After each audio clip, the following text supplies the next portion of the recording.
All right, good afternoon. I am going to call today's Colorado Ag Commission meeting to order on Wednesday, August 21st at 12:30. Before we begin and do a roll call, I believe that we do have some housekeeping with interpretation with Alejandro and Diego, so I'll let you guys take over on that. Thank you very much. Hello, everyone. Thank you all for having us.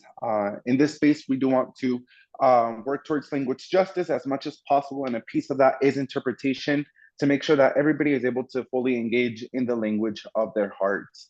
I'm going to go ahead and provide instructions in Spanish, so thank you for your patience. Hola a todos, gracias por tenernos aquí con ustedes. Mi nombre es Alejandro, estoy trabajando con mi colega Diego. Seremos sus dos intérpretes del español el día de hoy para poder trabajar hacia la justicia del lenguaje lo más posible, porque queremos que ustedes puedan participar o escuchar en el idioma de su preferencia. Vamos a estar interpretando el español. En un momento verán un icono terráqueo en la parte inferior a mano derecha en su pantalla. Es como un mundo. Pueden seleccionar eso y escoger el español. Si no ven la opción de la interpretación ahí, pueden buscar bajo el menú con los tres puntitos que dice más y seleccionar su idioma. Con eso sería todo y le paso la palabra a nuestro anfitrión para comenzar con la interpretación. And we'll turn on the interpretation now. Thank you very much. All right, great. Thank you. All right, again, good afternoon. I'm going to go through the roll call of the commission members. I know we have a couple that are joining us a little bit later, so we will acknowledge the time when they join us, but we'll go ahead and go through a roll call. Simon Martinez. Present. Thank you. Catherine Bedell. Yes. David Block.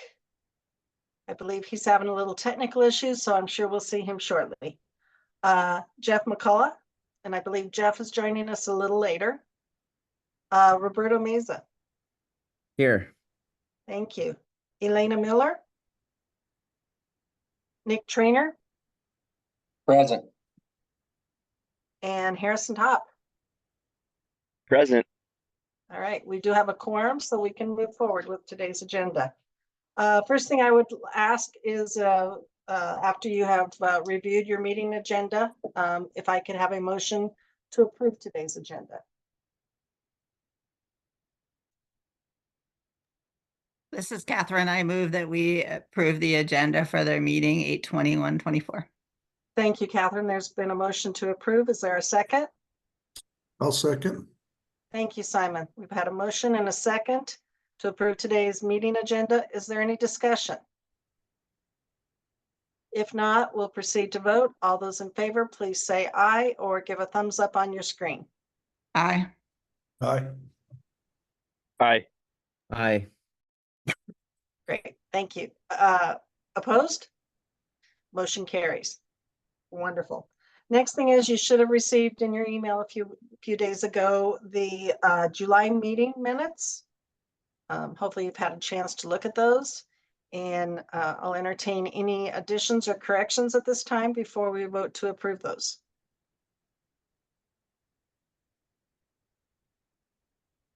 Okay, hearing none, could I have a motion to approve July's meeting minutes?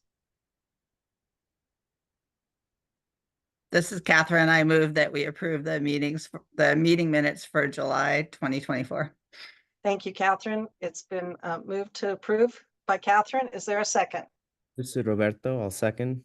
Roberto, thank you for the second. It's been moved in a second to approve the July meeting minutes. Any discussion? All right, hearing none, we'll proceed to vote again. All those in favor of approving July's meeting minutes, please say aye or a thumbs up on the screen. Aye. Aye. Opposed? Thank you. Motion carries. At this time, we have the opportunity for any public comment. If anybody would like to have any questions or concerns addressed to the commission members, at this time, we do allow this time right now for any public comment. Ari, do we have anything in the chat?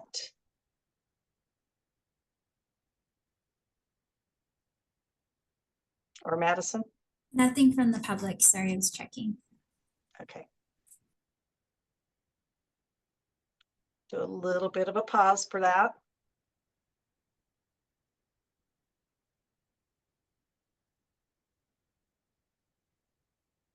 Yeah, no one for public comment. David is participating via telephone. So I do have to enable allow to talk just for him. So it'll be a little bit harder tech wise for him to be able to verbally participate.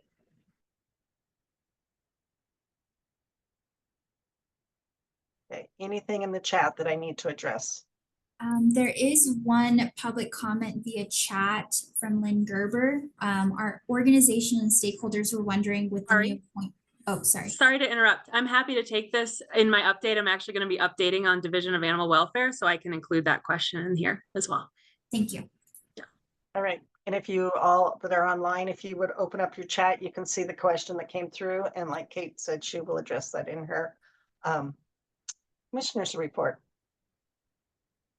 All right, we're going to move forward out of public comment, and we are going to go to public or to the commissioner's report. So Kate, you're on.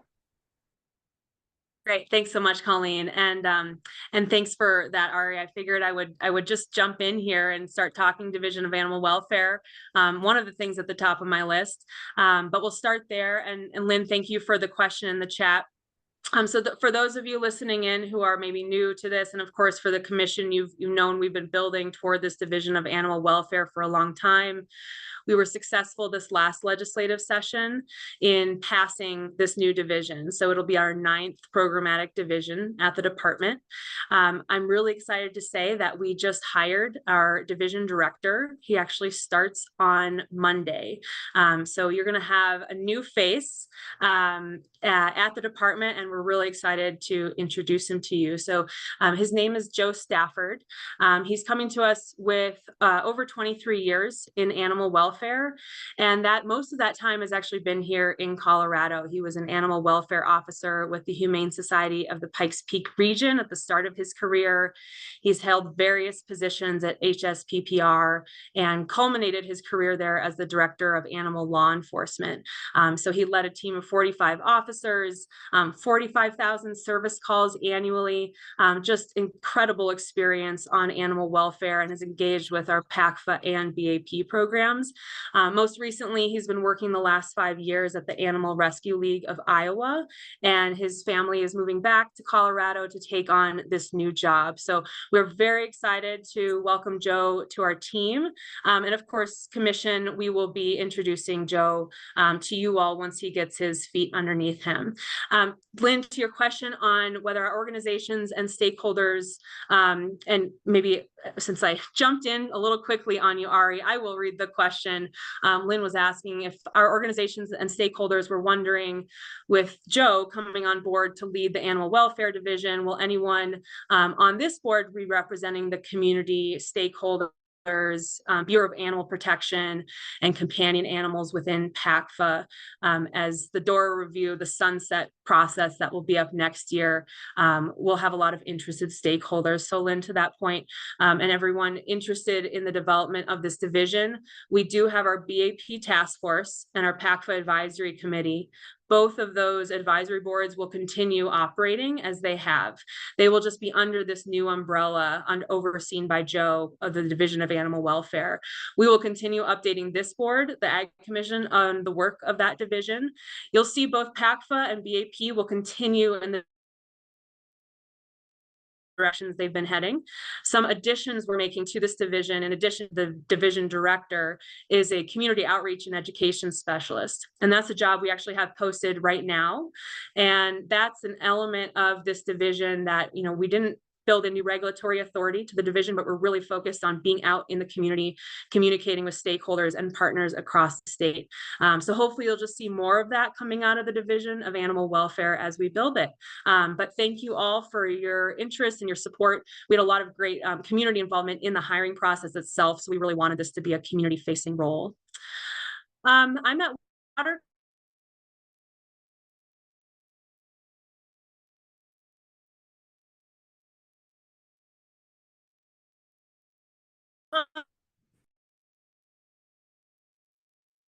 Are we Today, along with a number of our in the springs this year. So we'll be here for today and tomorrow. Can you all hear me okay? You froze for just Okay. a minute, Kate. So if you backtrack Okay. just a little bit where you're at. Okay, apologies. So down here in the Springs, just for a little bit today, and I'll talk about briefly here in a minute, just upcoming events this week and next, since of course it is state fair time and we are full speed ahead to the start of fair on Friday. But before we get there, I'll give a quick update on highly pathogenic avian influenza. We will have Dr. McCarty on, our assistant state veterinarian, to discuss the rule that will be up for a vote here in a little bit. But on HiPath AI, July and the start of August were very intense weeks for us at CDA and for our animal health division. This is the time where we were seeing many dairies start to test positive. We have now over 60% of our dairies, commercial grade A dairies, have tested positive for HiPath AI this summer. And I'll talk a little bit about why we think that might be. At the same time, we had 3 of our poultry facilities test positive, as well as a number of human cases. And all of that was happening at the same time in the same region at a higher rate than anywhere else in the country. So the good thing in the dairy industry, if there is a silver lining, is that the impact of HiPath is much less than in poultry on the animals themselves. So what we're seeing no mortality rate in dairy still. We are seeing a drop in milk production. They usually come off feed. So those cows continue to be pulled off the line if they're showing clinical signs. Pasteurization continues to prove to kill the virus. So the commercial milk supply remains safe.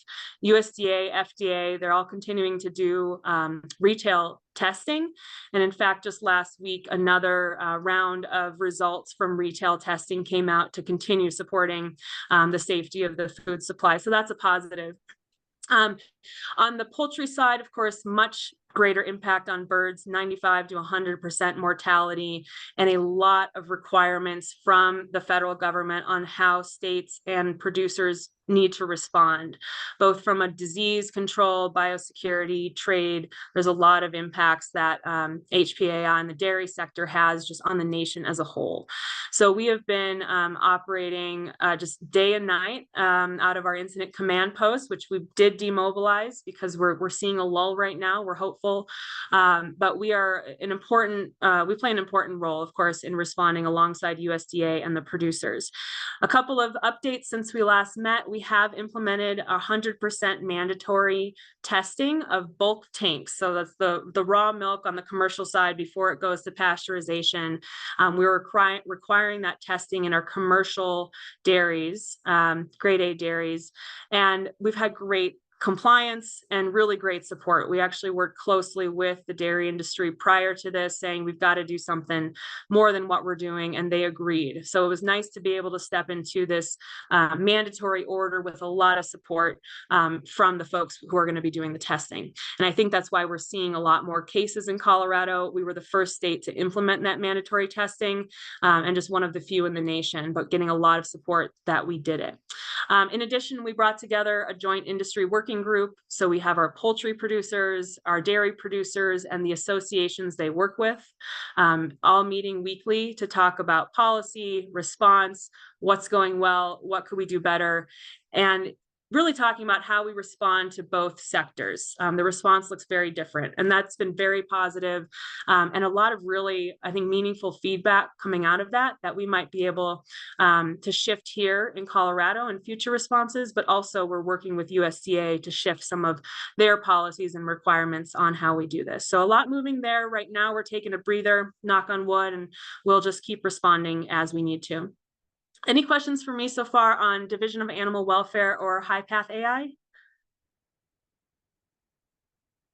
Okay, great. I will continue on. Update on wolves, and I should mention Madison's going to have updates on some hiring, which includes for our non-lethal conflict reduction program.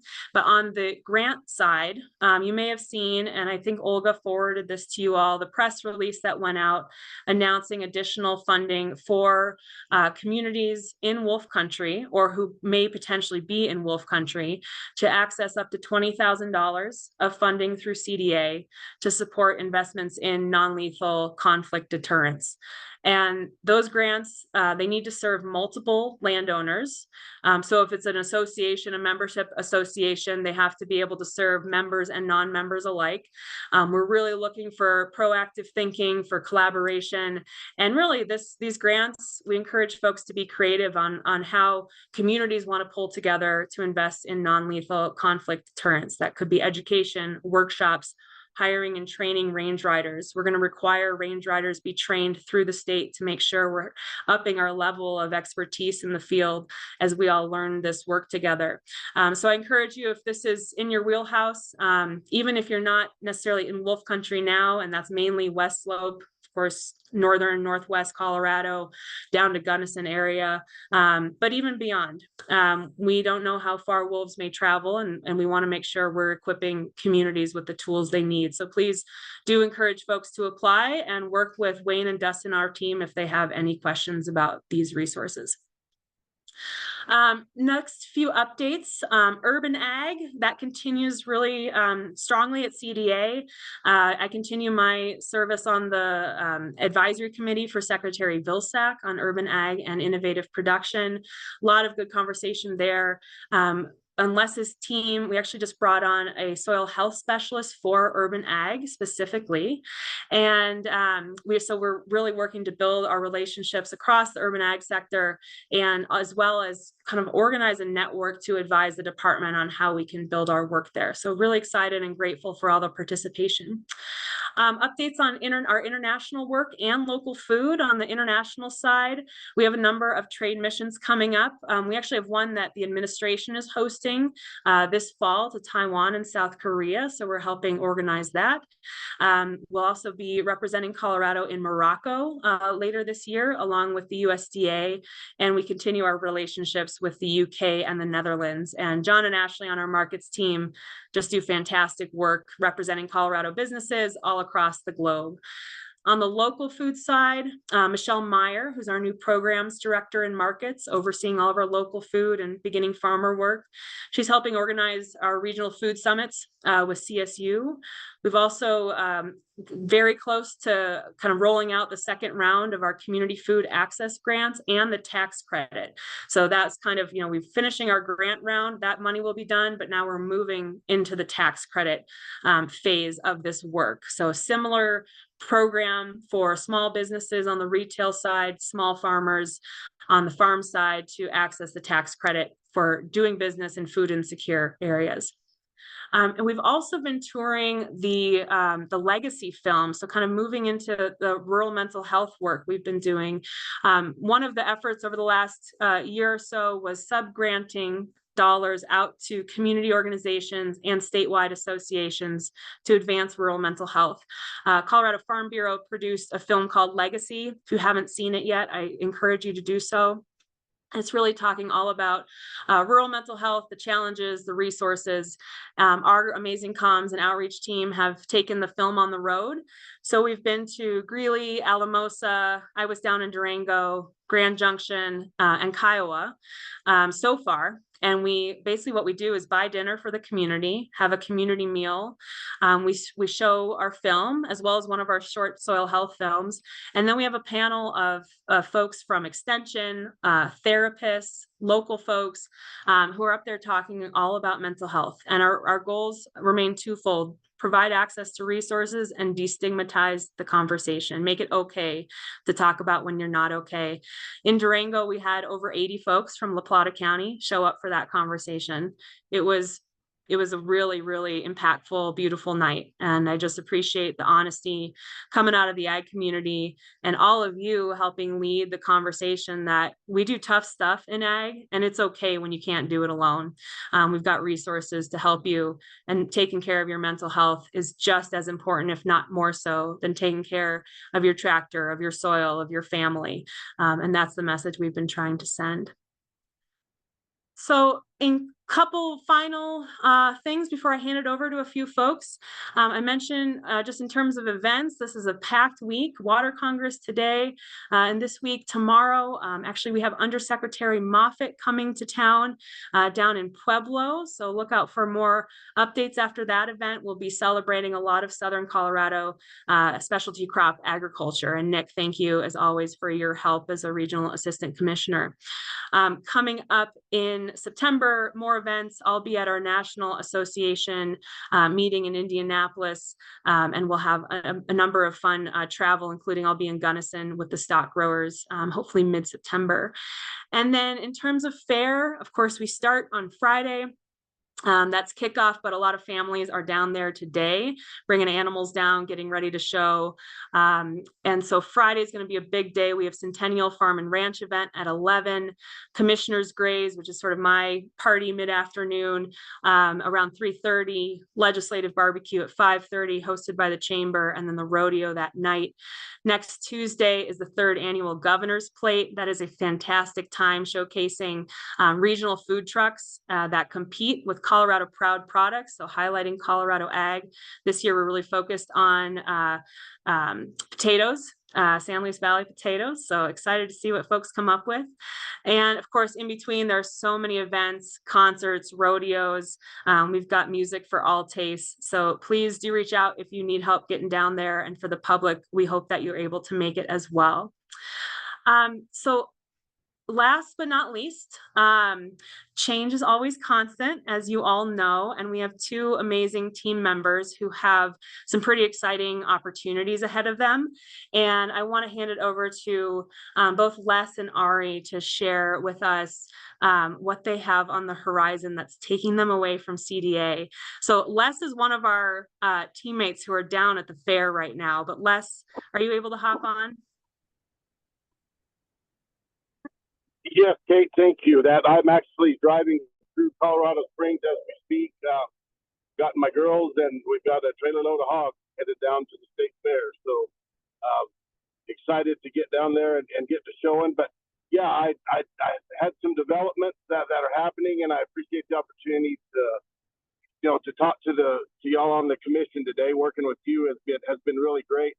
I've had an opportunity. I've been offered and accepted the Deputy Director Secretary of New Mexico's Department of Agriculture. So I'm going to be moving back to New Mexico here in the next month or so. And it was a very, very tough decision. I was not looking for another job because I really, really like what I've been doing in Colorado for the last 8 years. And I like the folks I've worked with, including the folks on this commission and the folks there at CDA. But I did want to let y'all know that I would be moving on, but I am just going to be your neighbor to the south. So there's a lot of things that impact agriculture in both New Mexico and Colorado that are very similar, and hope to continue working on those issues with folks at CDA, the folks on the commission, as well as, producers in both states. So I want to thank you all for all that you've done on the commission and all the support that you've given me in the conservation division over the years. And just say that, thank you, and please do not be a stranger.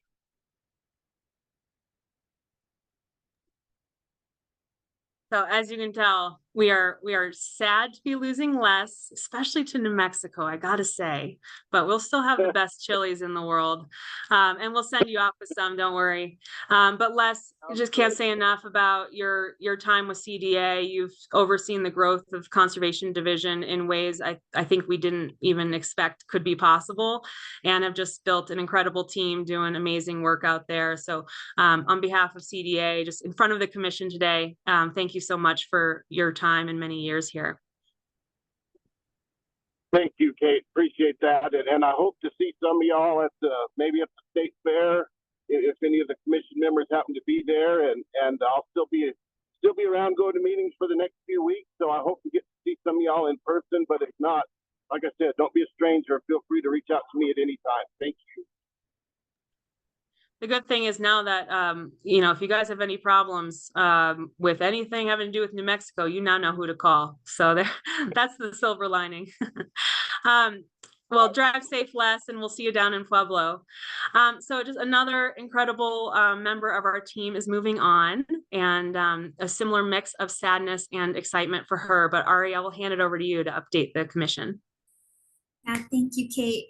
So as Kate shared, it is bittersweet that I will be leaving the Colorado Department of Agriculture at the end of the month as I move on to tech-focused pastures as a digital tools consultant with the Colorado Workforce Development Council based in the Department of Labor and Employment. So it's an agency to agency transfer, and I have to remind folks at CDA that you all nabbed me from CDE. So don't start this interagency conflict. You know, it happens. And I just want to thank the commission and everyone at CDA for all the opportunities that you all have afforded me in the last 9 months with you all. Some of the highlights have included helping organize the first ever tribal consultation, facilitating the Ag Commission, and participating in our internal inclusive leadership course.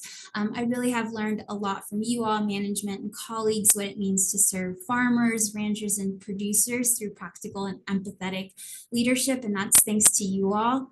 I've really grown as a person and gleaned what it means to serve the industry and learn more about what it means to feed the people of Colorado and beyond. So I'm very excited to take these warm and fond experiences with me as I pursue this next chapter in my career. So my last day with CDA is Friday, August 30th, and my first day with CWDC is Tuesday, September 3rd. So no rest in between, but I'm so thankful for this experience, and I hope this is not a goodbye, but a see you later. You know, I will share my contact info with you all, and I just want to thank you from the bottom of my heart. Well, Ari, you have been just an incredible addition to the team. And as I'm sure all of you have seen, she hit the ground running from day one and has, I would say, really left a mark. A lot of the improvements you've seen and just how we do business in our communications with you all, in our organization, in our thoughtfulness of who we're reaching out to and how we're engaging, a lot of that has been shaped by Ari's input and her work. So Ari, we will miss you very much, and I'm personally just so grateful for the time you've put in with me, with our whole team, and of course, wish you the best in the next chapter. But we got a little bit of time. We have another week and a half before we have to actually say goodbye. Colleen, that is the bulk of my update today, so I'll hand it back over to you. All right, thank you, Kate. Just a couple quick notes. Les, as I see, still on, and before we lose him out of phone reach, it's been a pleasure. Those of you that don't know, Les and I live about 7 miles apart. So Les, when I see you at the state fair, I want to hear about what's going to happen with your place around here. And but congratulations to you. And New Mexico's not that far, so don't be surprised if you see some of us. Ari, you are amazing. You've done a wonderful job. And what I've always appreciated, and I'm sure you all have noticed it when we've taken tours, her curiosity about agriculture is just phenomenal. And the questions that she asked are just amazing. So thank you for doing that. Thank you for asking those questions and being that interested in it. So congratulations to your move forward, and we're going to miss you both. Let's see. We're going to move on to do Regional Assistant Commission updates. Oh, before we do that, I do want to acknowledge that David Block and Jeff McCullough have joined us on as commission members. So thank you for that. So I think we will move on to Regional Assistant Commission updates. And I see that we have, there's George. George and Nick on here. So George, I'm going to let you go ahead and start. Okay, well, nice to see you all, even if it's on Zoom. It's kind of the way we live these days. But yeah, things in the valley are pretty interesting. We seem to be having more rain than we've had in years. It rains almost every afternoon somewhere, which is really hard on people trying to put up hay and do other kinds of field work. But the grain, I think, is mostly getting in. I don't know. I haven't heard a report on what's going on with smut or with, issues with rain on the grain, but a dark color for the barley or what might happen there. But potato crop looks really good. It seems like everybody's got their potatoes. Last year's crop pretty well moved, and they're getting ready for storage. And it looks like maybe a big crop again this year. I don't know what some of the other states are doing, but Colorado's going to have quite a few potatoes. I'm sure Jeff can give you a better insight into that. Here on the ranch, we've had issues with our BLM allotment. Our springs are going dry, and it seems like no matter what we do, we can't really find enough water. We're at a point where we're going to have to drill another well. Whether or not that makes sense long term, we're kind of really looking at kind of maybe the end of a long time tradition of using those BLM lands, and it's really a great sadness for me to think about that. But climate change is here, and drought. All these years of drought have really affected that water supply, and without that, we can't carry on out there like we have in the past. Could be other things we could do, maybe change to sheep or something like that. But those are big changes and an indicator of kind of what's going on. Working closely with a group in the valley on revegetation of abandoned cropland all over the valley, and pretty exciting things happening with that group. I think it's there's several experiments going on as far as what kind of perennials or what kind of long-term grasses to plant, and what kind of soils we have to work with, as well as using livestock to rebuild some of those soils by feeding on them. And so there may be some interesting things happen there. We're having a field day this Friday, the 24th, and be touring some of that and talking about that with other farmers in the valley. Other than that, I think that's kind of it for me. No wolves here yet, and so that's I believe it, unless there's questions.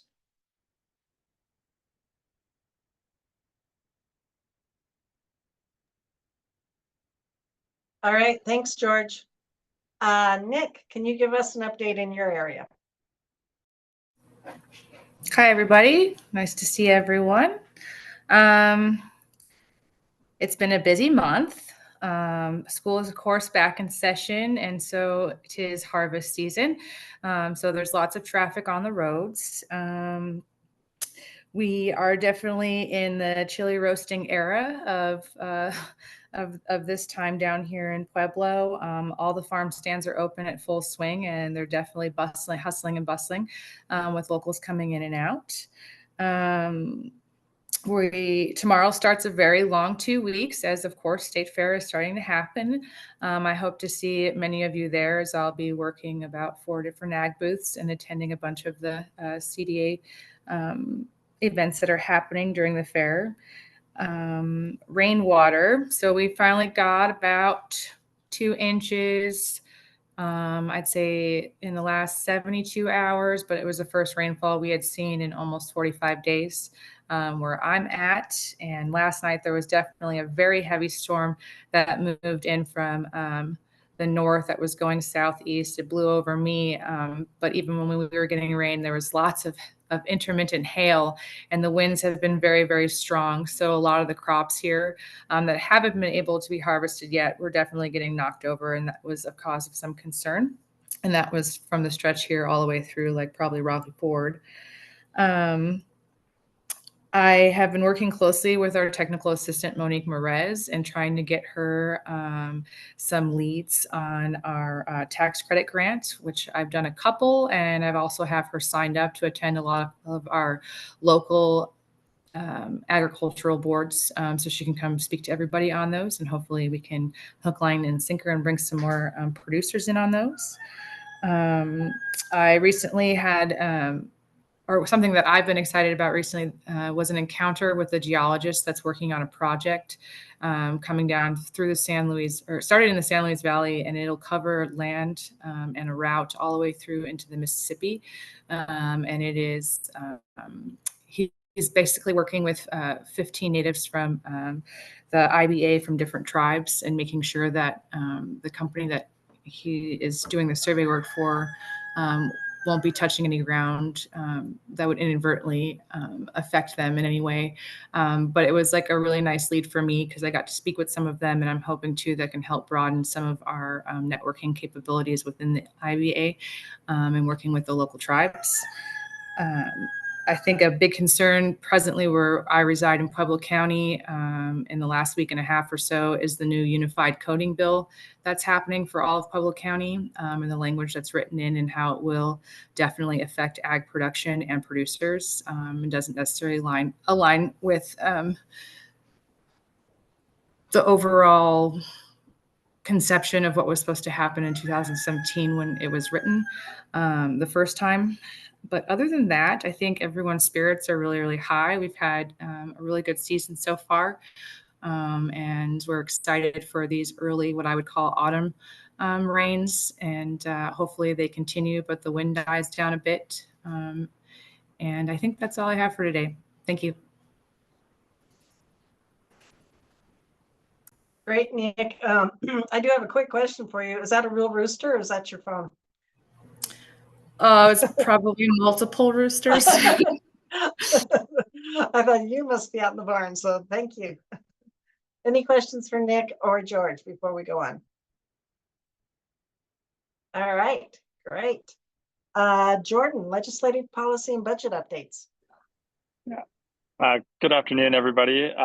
As Kate mentioned, there's a few of us down here at Water Congress today. I just got down here for the Water Resources and Agricultural Review Committee, which is going to be meeting here at 2 o'clock.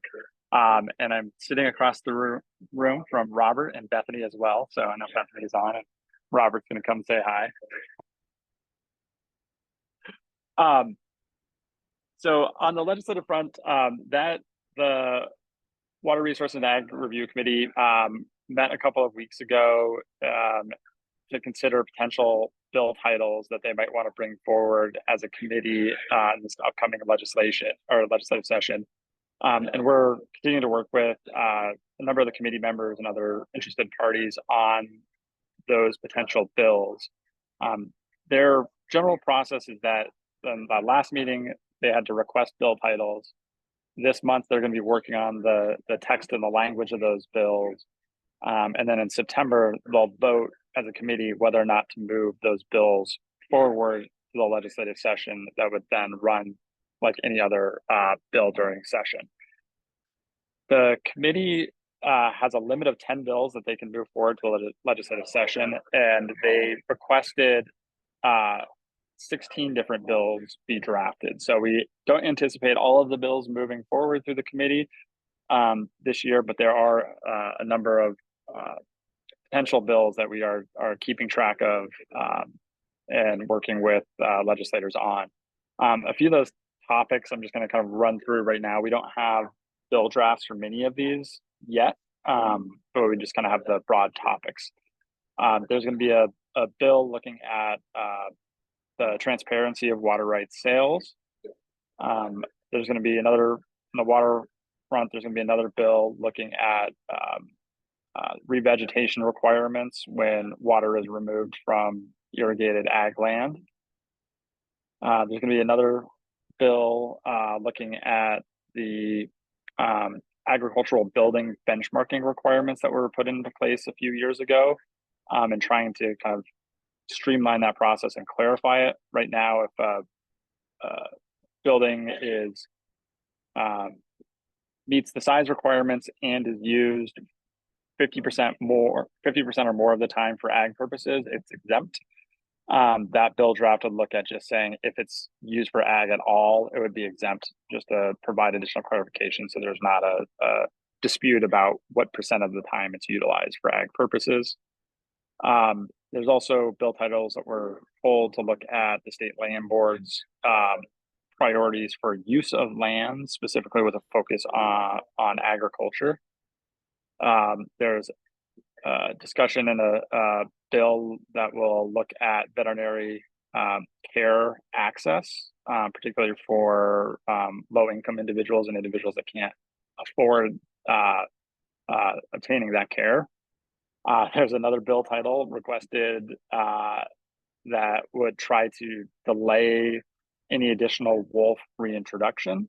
However, that concept is problematic, as was discussed by the committee, because the bill wouldn't be even introduced, let alone passed, until next spring, well past the reintroduction time frame that they were trying to delay. There's another bill on foreign ag ownership that's looking more at kind of transparency and data collection.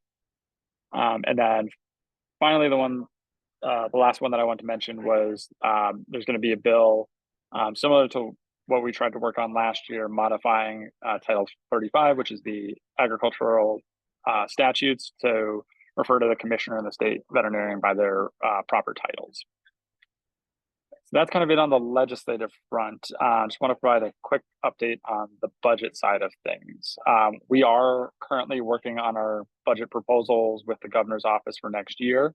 The governor's budget will be publicly released November 1st.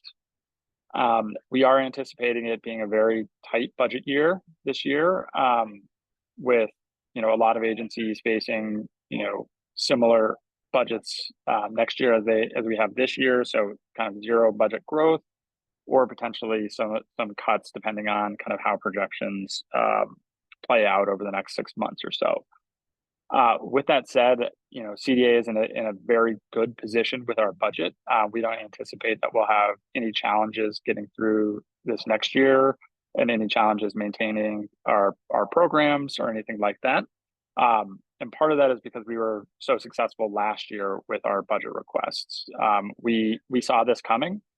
We knew that it was going to be a really tough budget year, and likely a tough next couple of budget years. And so we really try to capitalize on last year's budget to make sure that we could put resources in place that we felt like we would need over the next few years. So overall, we're in a very strong position as a department heading into kind of these tough budget cycles.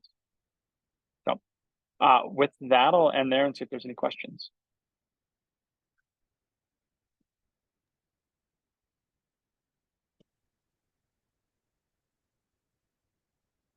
No questions, Jordan. Usually you're the one that sparks them. So, okay. Thank you very much. Yep. Thanks, everybody. All right, we're clicking along real well here. Madison, operations update, please. All right, thank you very much. So as the commissioner had mentioned, I'm going to give a few updates on hiring, talk a little bit about State Fair, and then some upcoming rulemaking that we're going to be having at our next meeting in September. So getting started with our hiring updates. We had a posting for an ag emergency specialist, and that position has closed. There were a number of very qualified applicants, and so they're currently in the review process. So more to come on that one. We're really excited to get that position on board for Dan Frazen. The State Fair General Manager interviews are still underway. That's going very well. And as Kate had mentioned, additionally, in our Division of Animal Welfare, we have 2 non-lethal mitigation specialists that are going to be hired. So the PDs are still being finalized, so we expect these to be coming out very soon, as well as 2 ag worker positions under Aldo Para in our ICS division. So if you have anyone who is looking for employment with CDA, we do have a number of positions open, and we would always appreciate any highly qualified applicants that you can send our way. All right, next. Also, as we've talked about a little bit, State Fair starts on Friday, so on August 23rd. If we know that the RSVP form went out to Ag Commission members, so for those of you who filled it out and marked that you will be attending, please make sure that you have gotten your tickets. Those tickets did come from etix.com. And so if you did RSVP and you have not received any tickets, be sure to check your spam or junk folders. And if you have not received them, please feel free to reach out to me. If you did not fill out the RSVP, but you still want to attend, we would encourage you to get in touch with Scott Stoller, so the State Fair General Manager. And his email is Scott, SCOTT.Stoller, STOLLER @state.co.us. He can help follow up on tickets for you. Okay, next is rulemaking. So this will be coming up at our September 11th meeting that we have. We're going to be previewing two rules. One is potentially a produce safety rule from ICS staff, and the second being the Seed Potato Act from our plants staff. Additionally, as a follow-up from our last meeting, we'll be reviewing rulemaking actions for consideration from ICS staff on the rules pertaining to the administration and enforcement of the not Produce Safety Act, but the egg rule. So that one will be coming up at the next September meeting. And I know that was very fast, but those were general operational updates as far as hiring goes, state fair and rulemaking. So if you have any questions, please let me know, but those are our updates. Thank you, Madison. So are there any questions for Madison or Kate or Jordan that have done sharing this afternoon? Anything updates that you'd like talked about? I did have a couple. And Kate, you mentioned the legacy films and you mentioned that there were panels. Is it the same people on the panels at every location, or is it local people? We've had a mix, and Bethany can maybe fill in some more here, but Sonia on Bethany and Olga's team has done a phenomenal job organizing these, but it's been a mix. When I was in for the Durango screening, we actually had James Pritchett down from CSU, as well as President Parsons. Actually, she wasn't there for the film, but she was making a Southwest tour. And then a number of folks from CSU who actually, I think somebody listening in as one of their colleagues who are actually doing this with AgriBility through CSU, and they're from I think Fort Collins or the Front Range. But then we had Darren Parmenter, who's was La Plata County Extension, is now West Slope wide. So we're really trying to pull in both kind of statewide perspective and the local, but make it a kind of locally focused conversation. Yeah, Bethany, anything to add? Yeah, I'll just say part of the legacy film that we have been showing in conjunction with that is the Hold Our Ground soil health film. So we have two that we've been closely working with the STAR program. And so one is a ranching focus, one's a farming focus. So in the San Luis Valley, for example, we had George Witten and Kyler Brown who were present and kind of introduced that. And so talking about that connection, right, between soil health and then our own health and taking care of both resources, including land and water and people. So we've also tried to pull in some members of the ranching farming community on that side in every place. I know Sterling had similar, and Kiowa as well. And so, yeah, we've had just a really great mix of people who are local, but then also being able to show different people from CDA. Robert Sakata came to the one in the San Luis Valley. And so it's been really a great mix of local, state people in every single event that we've had. So, yeah, it's been really awesome. That's great. So commission members, do you have any questions or topics that you would like to bring forth regarding, CDA's priorities for this meeting today?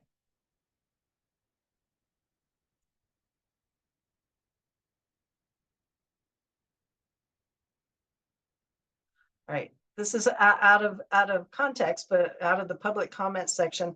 But we did have, and because we are ahead on time, we did have one question in the chat in regards to a rabies situation. And Kate, I'm going to ask if you can possibly address that. Yeah, I can address it at least at high level. It sounds like, we've got somebody on listening in who maybe runs a shelter or is part of that. So just for background, the state has been dealing with a positive rabies detection in a puppy that was imported into the state.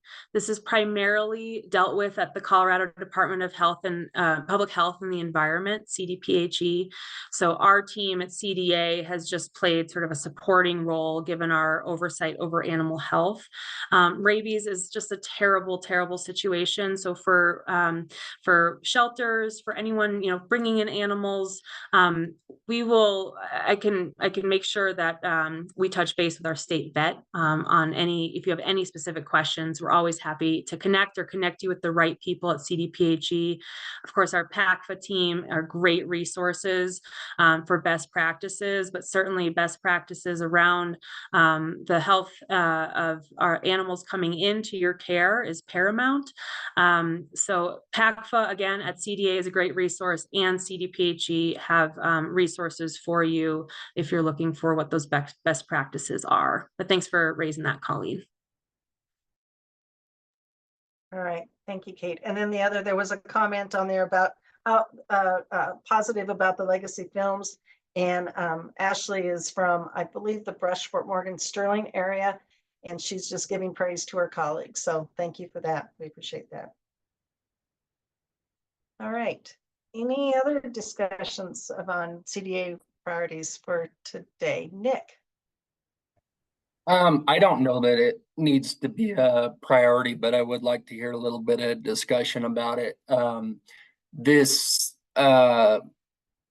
slaughterhouse ban that's on the Denver ballot and the potential impact it could have on the lamb slaughter capacity in the whole United States, and in particular, what kind of an impact that could have on our sheep producers, and what CDA, I don't know what we can do, but I'm curious if there is anything we can do in terms of supporting the sheep industry in Colorado going into that election. I'm happy to take this one, Kate, if you want. So yeah, thanks for that question, Nick. And it's a question we have been getting a lot over the past year or so since this kind of proposal came to light.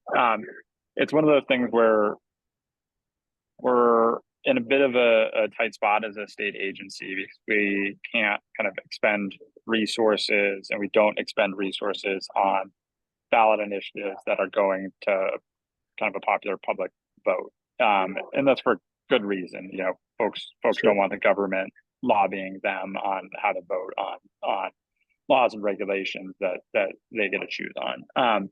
So with that said, that means, you know, when we mention resources, that's money, staff time, our state email addresses, all of that. So we have to be really, really careful kind of what we do from a department when it relates to very specific ballot initiatives. Now, with that said, you know, I think one of the things we try to do kind of more broadly is help educate the public about the importance of ag, the importance of all aspects of ag and all the businesses that do support ag. And, you know, I think that's kind of the role that we can play in some of these efforts is doing that outreach and making sure that people in all over the state, and especially in urban areas, understand the importance of these types of facilities and agriculture as a whole. And Jordan, that makes perfect sense why we need to stay out of the initial portion of that. Is there anything we can do to prepare for the potential fallout if it does come through, and what kind of an impact that's going to have on our sheep producers? Or do we got to stay? I know maybe that's putting the carriage before the horse a little bit, but just out of curiosity, because I'm getting there's a lot of people really worried about the slippery slope that could come with that if that passes. Yeah, and there's definitely a lot of anxiety out there at the moment, and that's very understandable. I think from our side, we're paying very close attention to kind of where things are at. And I know our team has had conversations with folks in the industry about what this impact would be, you know, what it would mean what the alternatives would be, you know, and there's no good, easy solutions if something like this were to pass. And so it's something we're looking at. But yeah, I think right now it's probably premature to be saying, okay, well, how do we respond if this passes? I think we're in a spot where we really should just kind of let this play out and see what the vote is in November. You know, and if you are, you know, interested in knowing more, getting involved more, you know, a lot of the ag associations have been, again, paying close attention and working kind of in unison on that. So if you are, you know, a member of a private organization, you know, it's worth reaching out to them on these type of topics if you want more information or you feel like you want to get involved on a personal level. Thanks, Jordan. Nick, I can tell you, I attended the Wool Growers Conference last month, and it was a topic that came up. There was a presentation on it, and they do have a campaign for it. So they're very much aware, trying to make the public aware of the concerns and everything. And like Jordan says, the organization is involved with it, and they do have a lobbyist involved with it. So November will be the tell, I guess.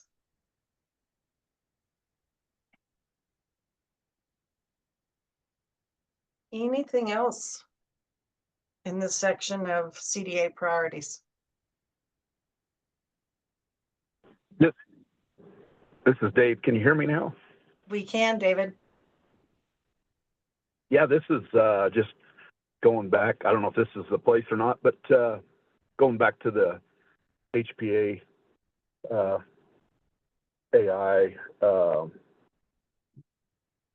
we're getting a lot of comments out in the field, so to speak. You know, we're testing the dairy and the dairy animals, also the poultry, but still a lot of question, you know, is it being transported in from the migratory birds, et cetera? Just might be a question for Dr. Maggie also. I don't know if she's on today or not, but just a lot of things going on there where we're doing the testing within our own livestock. Just wondering how things are going along on that, on the testing, and trying to find the true source, if you will, even though it is contagious. So that's a question that's out here in the field too. Yeah, Colleen, I could take that. Dave, this is Kate. Thanks for that question. So one interesting thing about this portion of the outbreak, it is functioning differently than previous outbreaks or even the past 2 years of our response to HiPath AI. So the way we know that is that there's actually genomic sequencing going on. So you can actually trace the origins of an infection back to where it came from. So historically, even up until, you know, in 2022, 23, we were seeing the primary transmission of HiPath AI from wild birds into domestic birds. And that was it, kind of a one-way street. With this outbreak since April, we are now seeing transmission between domestic species. So our 3 barns that were impacted here in July, those affected barns were carrying the virus from the dairy genomic sequence. So we had dairies do basically what we call it is a spillover. The virus spilled over from dairies into those poultry facilities, and we haven't seen that before. Doesn't mean it hasn't happened before, but we've never, you know, caught it before. So that actually led us to implement that 100% bulk tank testing order, because now we knew that if we weren't doing more with dairy, we were jeopardizing poultry. And that's why we brought both industries together, because now it has to be much more of a unified response. So USDA, CSU, they continue to do genomic sequencing on positive premises.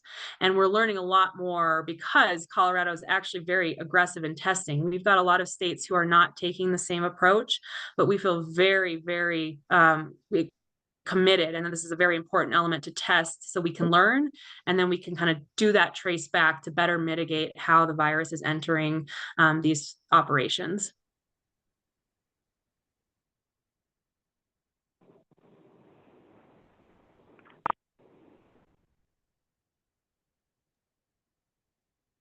All right. Thanks for that, Kate. Sorry, okay. I'm hitting my numbers. that was one of my questions too, Kate, and you probably did cover it, but what is the diligence of the other states in comparison to Colorado? And I'm sure it varies. It does. And some of it varies because different states have had their outbreaks at different times. So Michigan, for example, well, Texas is where it began. Idaho dealt with things early on, and we knew a lot less when those states were having to deal with their outbreaks. Some of our Midwestern partners, Iowa and Michigan, saw kind of the next wave, and they struggled in various ways like we have too, just to understand how it's moving. We all feel very confident in our biosecurity, and we've got very strong biosecurity on these facilities in Colorado. However, it's still, many of our facilities are still getting impacted. So that opens up a lot of questions. But I would say because our timing, in part our relationships, and we've got really solid communication. And I attribute that to Dr. Baldwin's proactive work in building relationships with industry. We never want to show up once a crisis starts, right, and meet people at the start of a crisis. So our philosophy at CDA across all of our emergency response is get to know people before the crisis and build those relationships and build that trust. We've been doing that. Dr. Baldwin's been doing that for years, both through crisis events and in between. So we've relied on those relationships. We have slightly, we're later in the summer, so we've learned from other states, and our dairy and poultry facilities are so tightly concentrated in the state that we've really got to work together, because what we do one place or what we don't do one place impacts everybody else in that region. So those are kind of the factors I've seen for why Colorado has been really out ahead on our aggressiveness in tackling this, but doing it in a very collaborative way with a lot of support. Great, thank you. Any other comments or questions? This is George. I have a question, and maybe Dr. Baldwin can answer it better later, but I'm wondering about beef cattle and if there's been any incidents or any testing of beef cattle and how that might affect, say, weaning weights on calves or that kind of thing, rather, since you're not really utilizing the milk directly. And if anybody's noticed anything going on with beef cattle. Yeah, George, great question. To my knowledge, there's no testing being done on beef cattle, alive or after slaughter. And I think a large part of that is the clinical signs that are showing up in the cattle industry are strictly lactating dairy cattle. So the focus has remained on following sort of the testing in that category of the industry.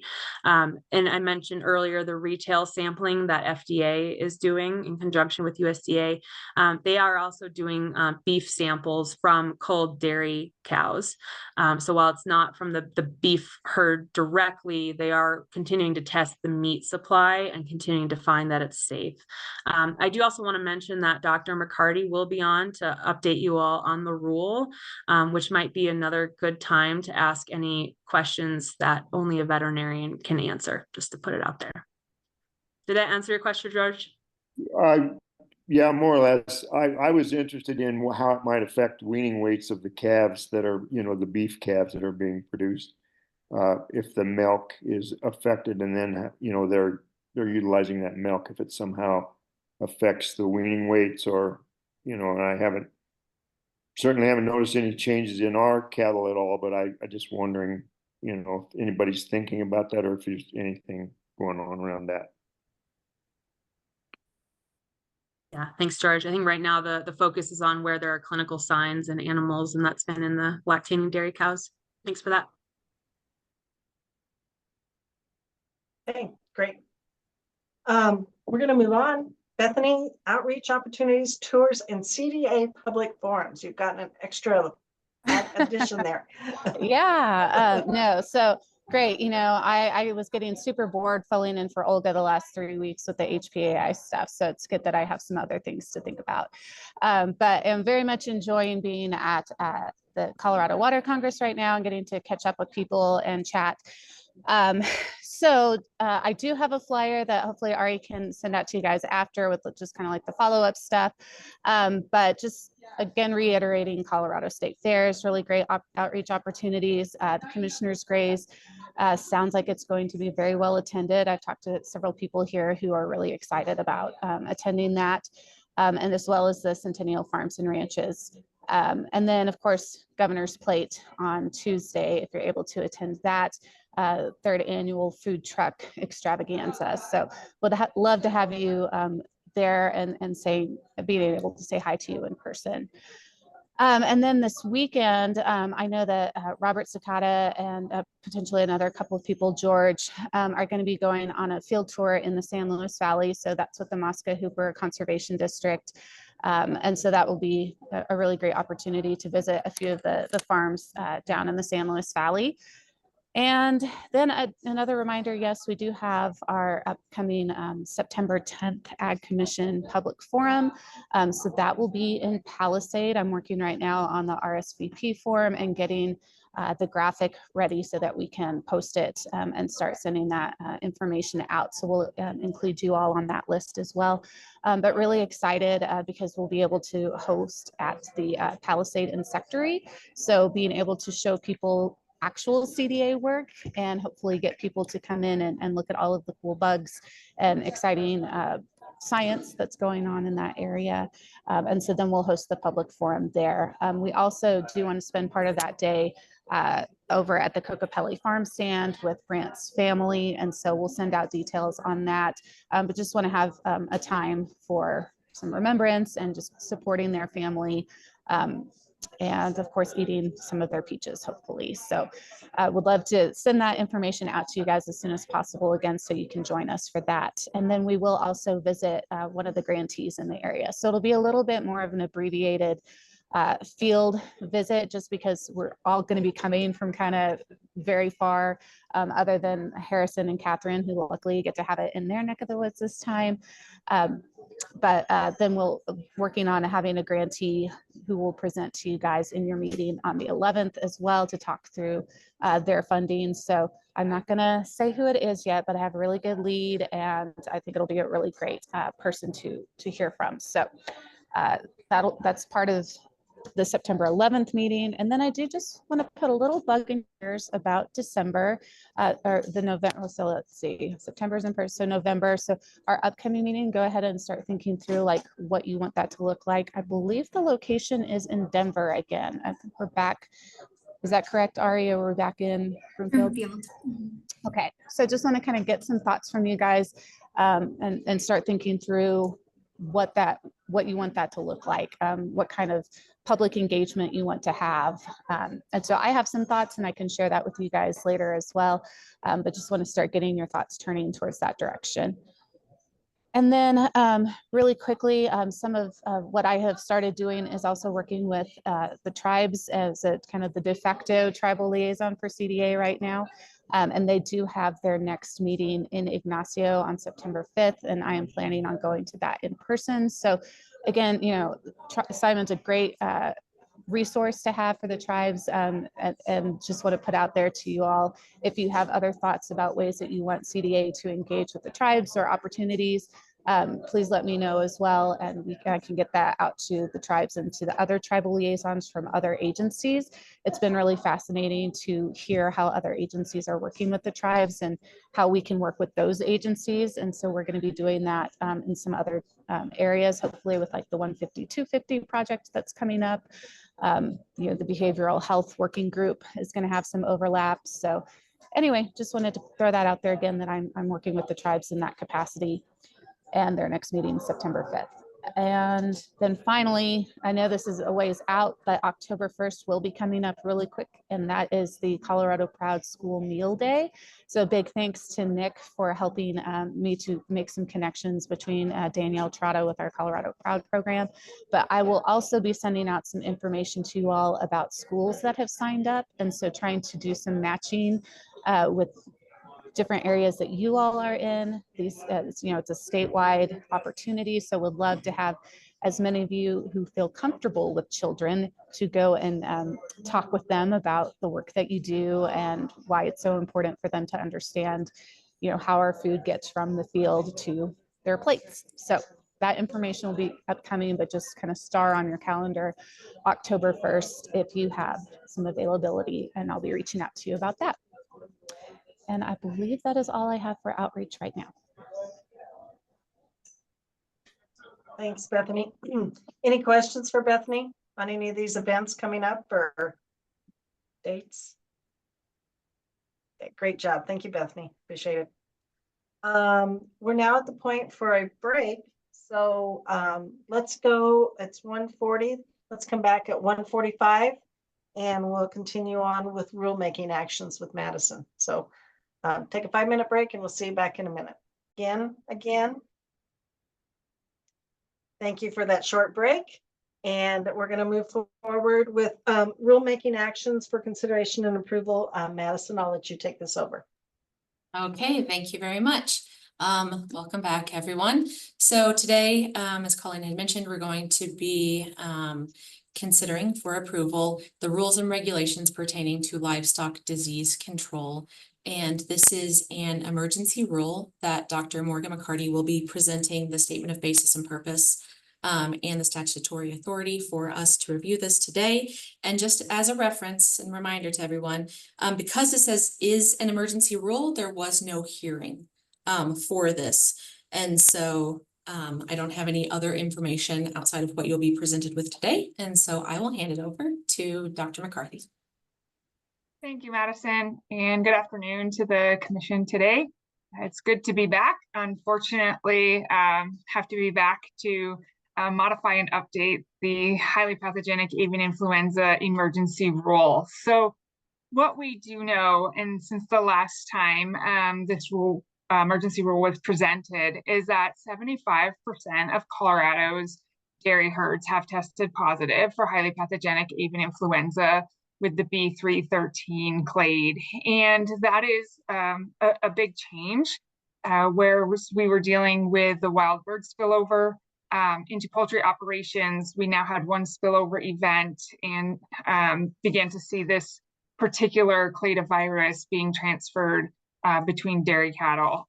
We don't have the exact mode of transmission nailed down for that yet. However, it was alarming enough that we put the emergency rule together to follow the federal order, and that federal order was based on the movement of lactating dairy cattle. And so there's not a lot of changes to the emergency rule as it pertains to the previous emergency rule, with the exception of the addition of testing the number of animals, which was part of the federal order, and that is the 30 animals in a group should be tested prior to movement. And we also added a spot for a quarantine. So initially it said clinically affected lactating dairy cattle were not permitted to move interstate. And we did add that those cattle be quarantined, which is state quarantine, and not be permitted to move interstate. We feel this is an extremely important rule as our poultry farms have become affected by the dairy strain of this virus. And unfortunately, in July, we did lose 65% of the state's egg layers due to this virus. And so our division, Dr. Baldwin and myself, feel this is an exceptionally important rule and ask for your approval of that today. Madison, that's all I have. Thank you. Okay, Madison, this does require a approval and a motion, so I would ask the commission to, I'm entertaining a motion for this approval. I'll make that motion on finding that these rules are necessary and proper to carry out the Livestock Disease Control Act, and finding that a basis exists for the commissioner to adopt these on an emergency basis to protect dairy and poultry production in the state of Colorado. I move that the commission approve this emergency amendment to 8 CCR 1201-19. Thank you, Simon. I've had a motion. Do I have a second? This is Catherine. I'll second. Thank you, Catherine, for the second. Any discussion?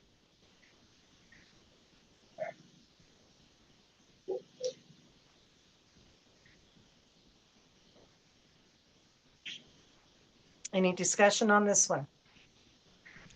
Okay, hearing none, we'll proceed to vote. All those in favor, please say aye or thumbs up on your screen. Aye. Aye. Aye. Opposed? Motion carries. Thank you, Madison. And then you have a grant making that you're gonna share with us? Or is that you? I think that's me. Okay. Hi, everybody.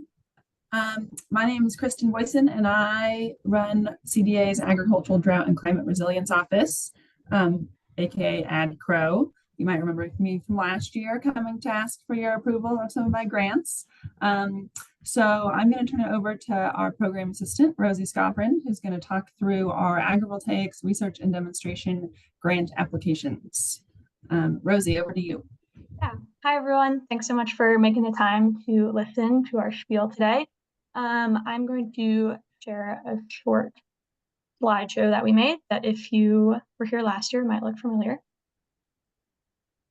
Right.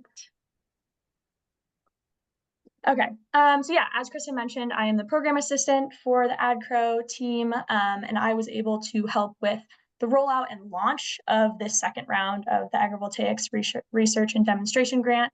And so for some context, SB 2392 in 2023 awarded CDA $500,000 to award to grantees who were looking to conduct a new or ongoing demonstration or research project as a means to study the potential benefits and trade-offs of agrivoltaics in the state.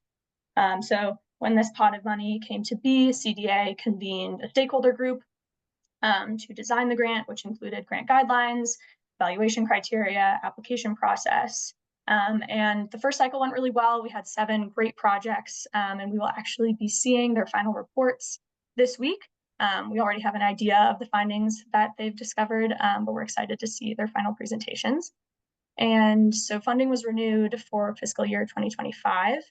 We've decided to go with the same guidelines, evaluation criteria. Largely, the program looks the same this year as it did the first year. Once again, we have $500,000. The maximum request that any single project could ask for was $249,000.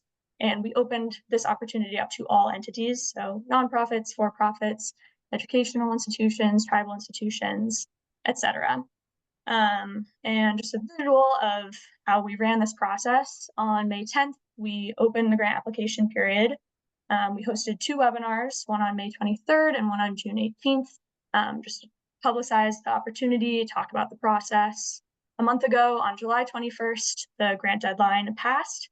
And over this past month, we convened an evaluation panel, went through a review process to come up with the list of recommended projects that we will present today. And we're hoping that on the 23rd, on Friday, we'll be able to notify our awardees. And then flash forward to June 30th, 2025, the program will be over and all funds will be expended. So it's a very short time frame, but it worked well last year. So hopefully it's the same this year. And I'll pass it off to Kristen to talk about the applications we received and who we're hoping to recommend. Thanks, Rosie. So we did receive a lot of applications and interest. We got 25 applications requesting more than $3 million. So, you know, given that we can only give away $500,000, that's like a 16% acceptance rate or something, up there with higher education institutions that are competitive. The median request was $112,000, and we got project types from not only all over the state, but also all types of projects. Construction projects, research projects, and outreach projects were the 3 main categories. And then a couple projects wanted to expand existing demonstration projects. So we were pretty happy with our diversity of applicants. And as was our review committee, which is listed here. These folks, we had several people from CDA, someone from the Colorado Energy Office who specializes in solar, and then a representative from the Colorado State Conservation Board, Maggie Hanna, you all know her, Duncan is the agrivoltaics policy specialist at the Nature Conservancy, and then Jordan Macknick works for NREL. So we had a really good diverse eval committee. And even though we had 8 people all with different perspectives, we were pretty well aligned on what projects we thought should be recommended. So we are recommending the following 6 projects to you all for approval. There's a summary of them in your board packet, but I'm going to walk through all 6 kind of quickly here, and then I'm happy to take questions about either specific projects or the process. So first we have a project based out of the Western Colorado Research Center and CSU, Horst Kaspari's lab. He does a lot of work around vineyards and wants funding to assess the impacts of putting agrivoltaics over his vineyard test plots. He has gotten funding both from CSU to do this project and from CDA's specialty crop block grant. And with this additional funding, he'll be able to complete the project and really get some good data on how solar interacts with vineyards, which is a gap in our kind of understanding. Next slide, please. The next project we recommend is an outreach and education project run by AgriSolar, who we worked with not as a main grantee last year, but who was involved in one of our projects. They're a policy group that does a lot of thinking around agrivoltaics, and they are going to create some resources and tools directed at producers to help them kind of decide if agrivoltaics is right for their property. We've heard that a lot, in that producers are interested, but don't really know who to talk to. And it's such a budding technology, it has to be kind of fit specifically for each operation. So AgriSolar is going to create some resources and guides, not only for producers, but also for technical assistance providers like CSU Extension. Next slide. Next up is a study about agrivoltaics in beef feedlots. This is run by Uneva Energy Group in partnership with CSU. They're doing a research study, both in economic and energy analysis on a couple different kind of blueprint designs of how solar might be incorporated into feedlots. This is a big question. It seems like a pretty good use of agrivoltaics is to incorporate them into places where, you know, beef need or cattle need shade, and there's a lot of structures around anyway. So perhaps easy to incorporate solar into feedlots. So they're not going to build anything, but they are going to do economic and energy analysis, and also talk in depth with a few feedlots up in the northeast of Colorado to see what the feasibility of their proposal is. Next. Number 4 is the Darling Ranch Solar Project, which is up near Greeley. This project is going to work with a producer who's actually also in our Colorado Soil Health Program, to put solar in his hay and annual grass operation. And they're also going to do some pollinator habitat, but it's going to be very much a demonstration of a working operation, you know, commodity crop, and solar. So that'll be very exciting, and they're going to build the whole thing over the winter, and then we'll be able to see it in action come spring. Number 5 is from Talbot's Farm out on the western slope in Palisade, and they have funding from the USDA Rural Energy for America program, REAP, to install solar or agrivoltaics over their orchard. Again, like a cool new crop that we haven't seen much agrivoltaics in yet. And our matching grant, this money is going to help them install sensors, soil sensors, weather loggers, and some soil moisture probes to understand what's the difference between their orchard under the panels and not under the panels, to kind of get a good side-by-side comparison. So we thought this was the evaluation committee thought this was a good opportunity to really get a good test case of how orchards act under panels and get the right data monitoring setup installed. And then finally is a demonstration project out of the CSU Spur campus. I know many of you have been there, and they have agrivoltaics on the roof of Spur. This project will create an agrivoltaic system on the ground level outside, so anybody can go see it at any time when they're there. Spur gets a lot of foot traffic, so it'll be a really excellent demonstration project. Jennifer Busolo runs the rooftop agrivoltaics research plot, and we'll also run this one that's on the ground level. They're going to start doing some like raspberry studies to see how raspberries do underneath panels.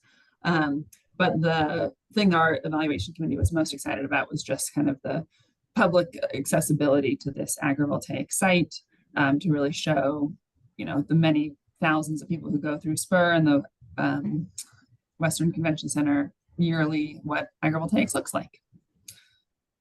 So those are our 6 projects. Here's a little summary of all of them. I will flag that recommended funding level, we actually asked all of these projects to cut their budget from their original proposal so that we could fund the max number of projects we could. And everyone has been willing to work with us on budget reductions and revised scopes of work. So we appreciate that, but everyone had to cut their budget about 10%, and some of them even more. So yes, I'm happy to answer any questions about these projects or the proposals or how the process went. But I am looking for your approval to fund these 6 projects. Kristen, this is Simon. Hi, Simon. Hi. I think moving into the beef feedlot is a good idea. I've seen through the years it's gained traction on how the agrivoltaics industry is being working. I think it's come a long ways, and I think some place in the beef industry will be looked at. But I like this proposal that's been put together and where the agrivoltaic industry is headed. So thank you for this update. Thanks, Simon. Yeah, we were excited about that proposal as well, and hope it will lead to some construction in the future and as demonstration projects of how agrivoltaics could, put it on a feedlot, see how it actually works.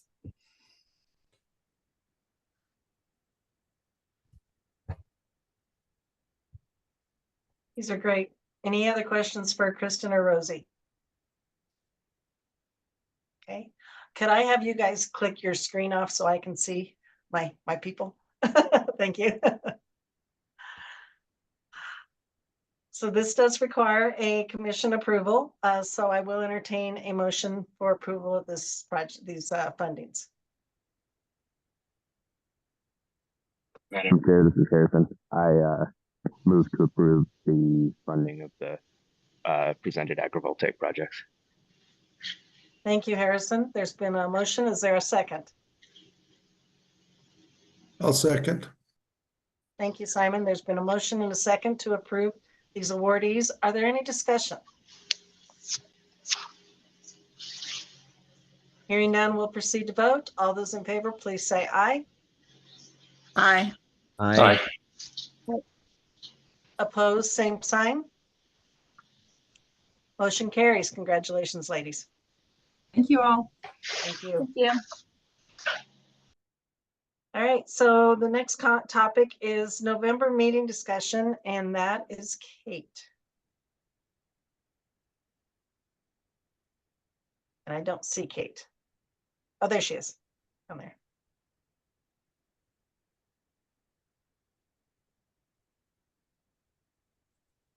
Apologies, Colleen. I got booted off my Wi-Fi. Oh, okay. Can you fill me in on what I just missed? Yeah, we just put made a motion. We passed the agrivoltaics research grants, and so we're moving on to the November meeting discussion, which is you. Which is me. Yes, perfect timing for the Wi-Fi, but so it goes. Thank you all for approving those grants, by the way. Really excited about those projects. So on this one, the November meeting, I mentioned earlier that we have a number of trade missions coming up.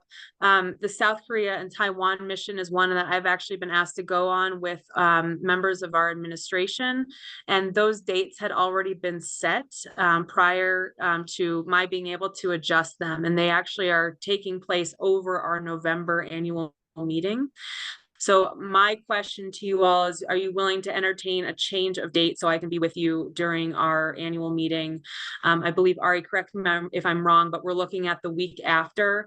Yep, either 19th or 20th of November, that following week. So just interested in knowing if that would work for you all, or if there are any conflicts that we need to consider.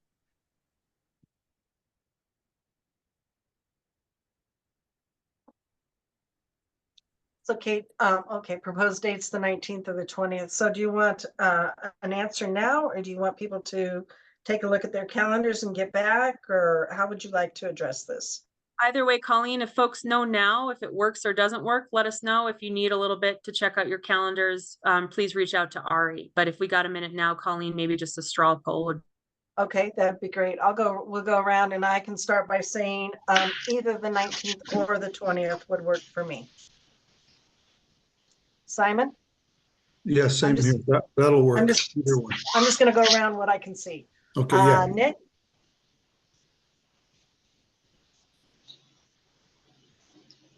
How about Nick? That will work. Either one? Okay. Catherine? Yes, either one will work. Harrison?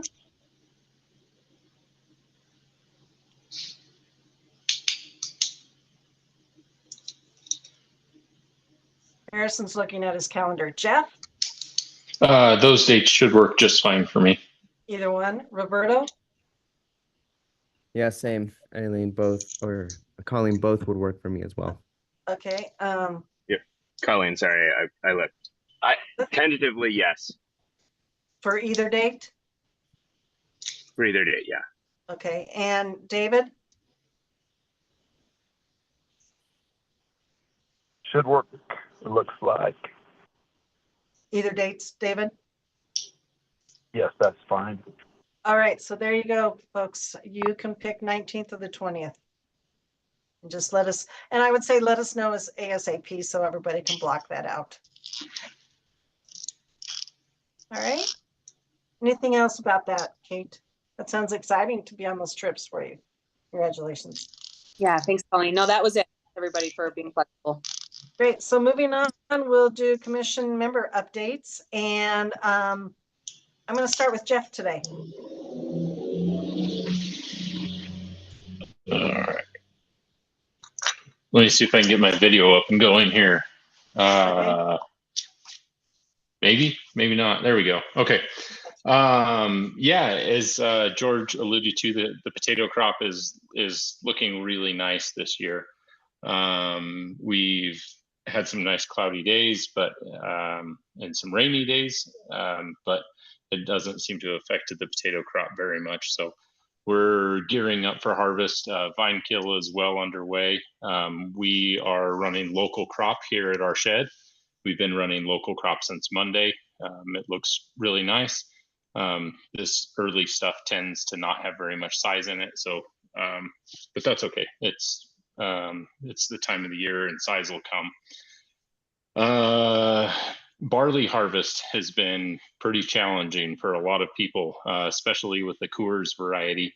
The Coors variety doesn't have a very long dormancy period, so it is sprouting as it's standing up with all the rain that we've had, and anything that got laid down in the windrow is sprouting. So Coors is requiring either binning that product, or if it's been tested, they're rejecting it and it's going to feed barley.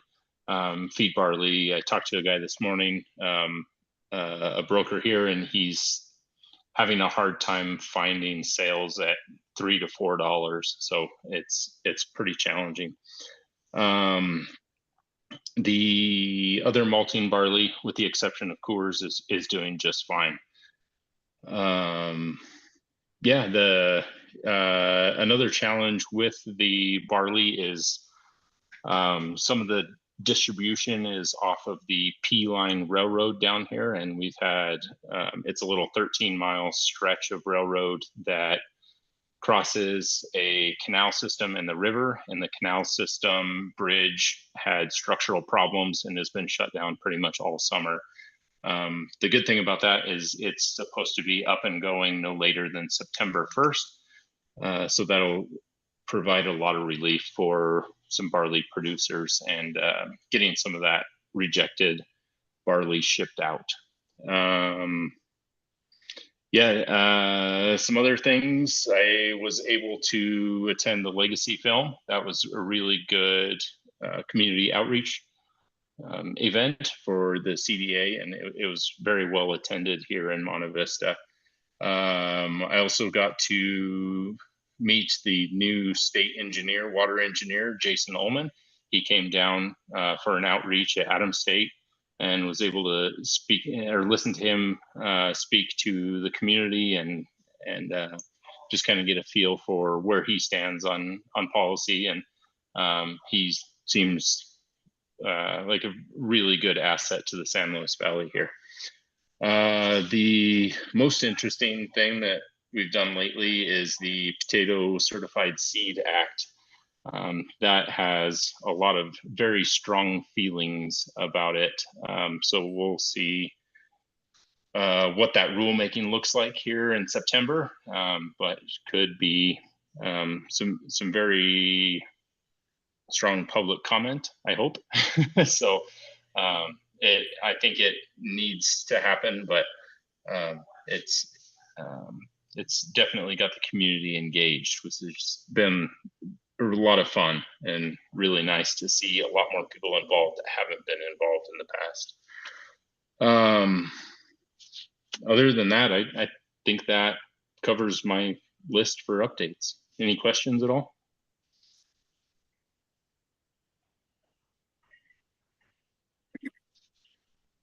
Thank you, Jeff. Nick.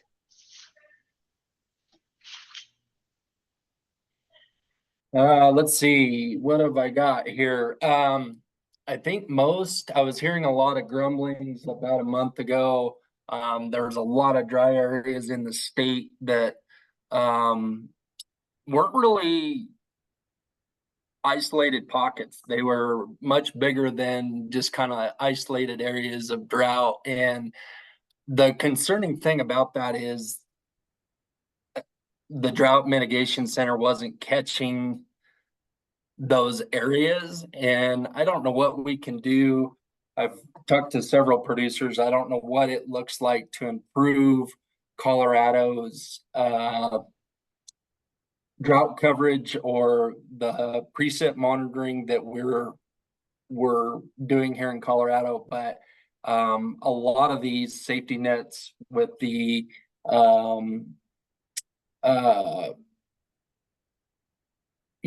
price supports and things like that are triggered off of the drought monitoring report, drought mitigation center in Nebraska. So I don't know. I'm hoping to reach out with Kristen and see what kind of things she's working with. I'm assuming she's working with the Drought Mitigation Center.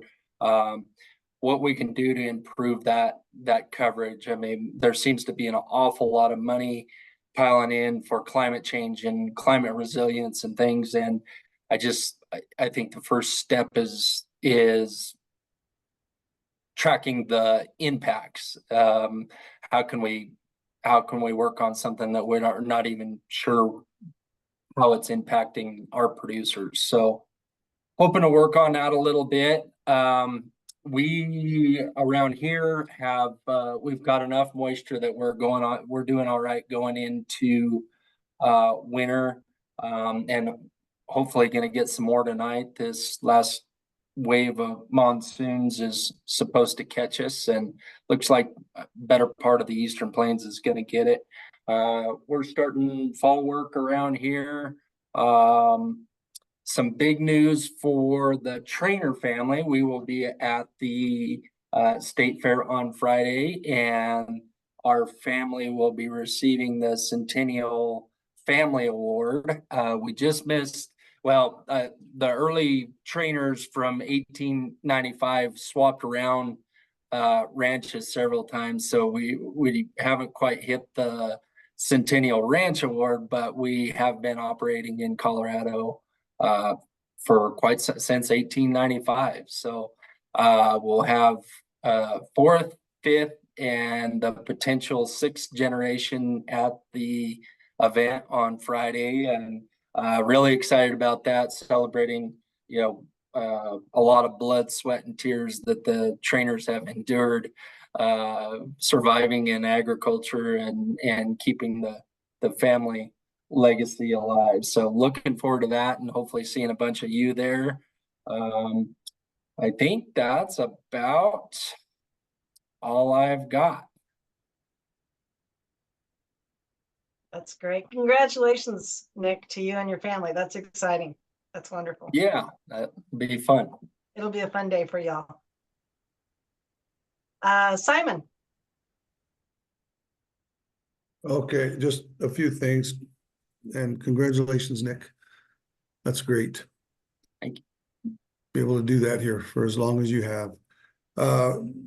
I wasn't able to make it up this year to the Colorado Water Congress, so all of you that are there, you're on your own this year. I won't be there, but moving forward here, our community garden that we've established here the last few years is doing well. The squash is ready, cucumbers are almost ready. Sweet corn will be ready next week. We'll be able to give to the local community, and pumpkins probably the 1st of October, and we'll have some school classes start coming out next week to start picking some of the vegetables on the community garden. On the farming end, we're complete with our wheat harvest. It went well. The protein and test weights were up this year, so we did something different than last year, and I think we hit it just right. So our yields were good. We're well into our 4th cutting of alfalfa, so we're hopeful that weather holds. We've been getting some rain on our hay, but I think if we continue moving forward, we'll get 5 cuttings this year, which will be the first for about 4 or 5 years, being back into full production somewhat. The corn is looking good right now. Spider mites might be an issue, but we're ready in case it happens. But the white, yellow, and blue corn this year, they all look good. Last year we had issues with our white and blue. Found a new person to buy from down from Kentucky, the non-GMO variety, which has worked out well for us. So hopefully that's a good relationship that we can have moving forward. On the cattle end, they're all doing well. Matter of fact, I'll be headed up tomorrow to some pasture land on a pasture change and a fence project that was taken on by our crew on separation from the area that we have it for CSU, and also some existing fence lines. Always seem to be fence issues where the cattle are, but they're doing well. Irrigation end, the watering is going well. We had one pivot we lost on high winds, had never happened before, but it dropped it over and it's been replaced and it's back online. So that's a good thing. One of those things that we don't deal with often, but it was something we had to deal with.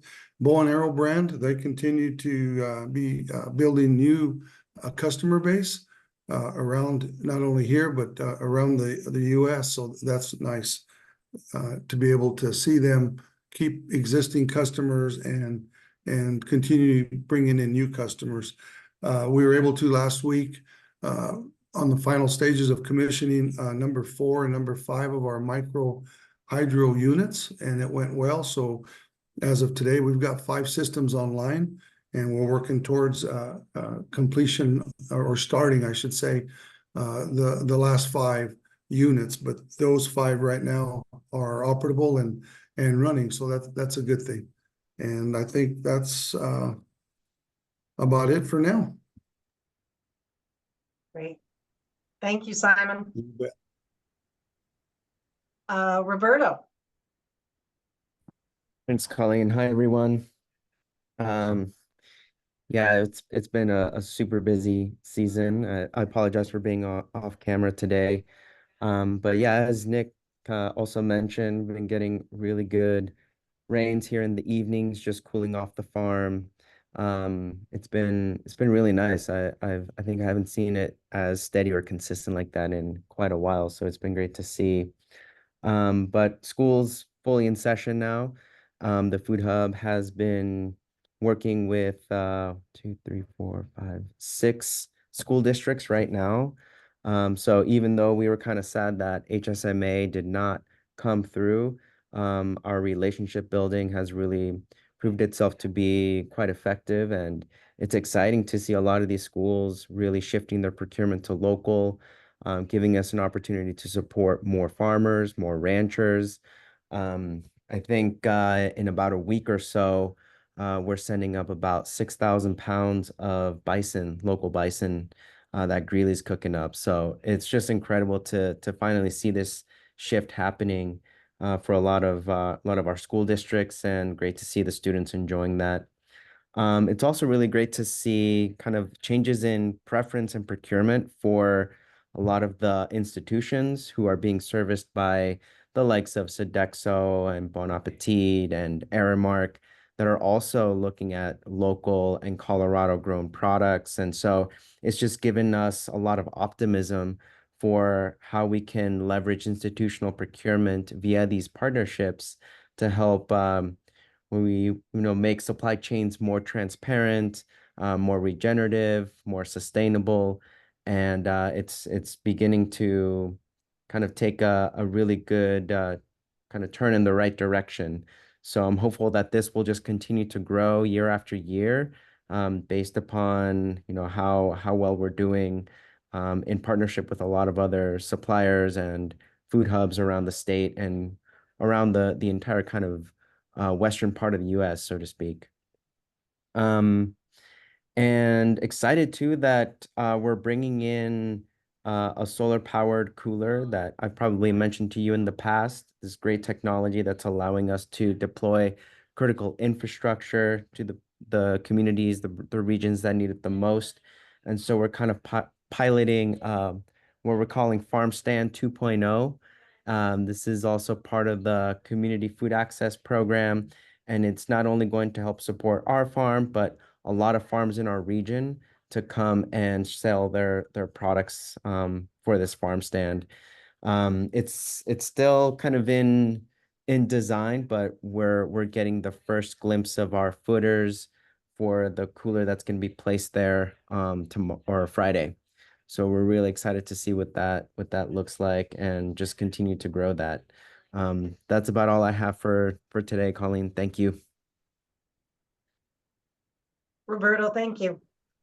Catherine? Let me unmute myself. Hello, everyone. Hi, Colleen. Thank you. Let's see. It's sprinkling right now here, and we're getting thunderstorms. Here in the Grand Valley, we don't tend to get a lot of rain lately, but it goes sort of around us, over us, and really pours in the mountains.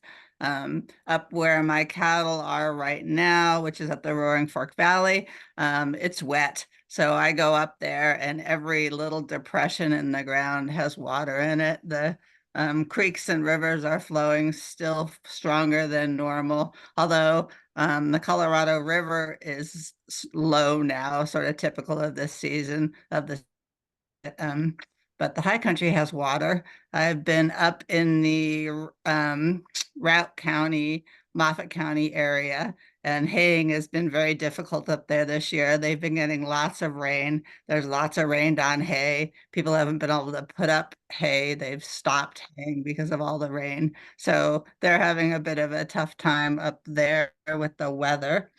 Saw my first wolf sign while I was up in the area. So I was on a ranch, and we were walking around looking at the grass, and found wolf scat. This ranch is in the sort of heart of the wolf release area, so they're around. We got talking about probably what was preventing any depredations on this ranch, and they have had their cattle tightly grouped first by electric fence and then by the virtual fencing collar. So they're keeping them very gathered up and grazing them that way. And they believe that this has been protective against the wolf. So maybe another mitigation strategy that can be used is, closer grouping of their cattle and not letting them scatter throughout the range.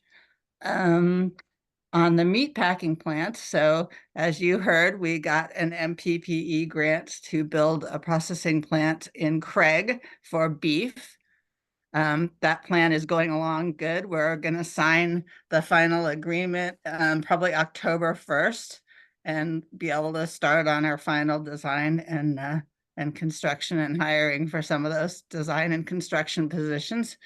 On top of that, sort of in our discussions, the Craig area is losing coal mining and coal powered energy creation over the next 5 to 8 years. And so they're in the area that's targeted by the Just Transition Office of the governor's office. And so we've been talking to CSU because at the same time, there's a shortage of trained people in meat cutting and meat processing jobs. And so CSU and the plant and the community college system are getting together to put a training facility in the plant. So we're just working on that, but we're talking about some sort of a certificate training program for meat cutters at the same time to both supply this plant and increase the supply of meat processing workers nationwide. So that's kind of exciting. Everybody's, it will fill multiple roles. The Routt County School District, South Routt County, as we all know, has a meat school in the high school there. We hope to be able to take some of those kids and give them a larger sort of floor to work on, really, because this meat processing plant will be of the latest technology, doing 100 head a day. So it'll scale them up a little. They don't do they don't do slaughter at their plant, so they can learn those skills. So that's where I'm spending most of my time these days, is getting the meat processing plant rolling along. It's a big project, and there's lots of sort of tentacles. We've brought in a couple of training consultants from Pennsylvania, and hope to hire mostly local contractors and designers to continue the project. But people with experience are hard to find. And that's about it for me. Thank you, Catherine. That's pretty exciting for y'all. That's great.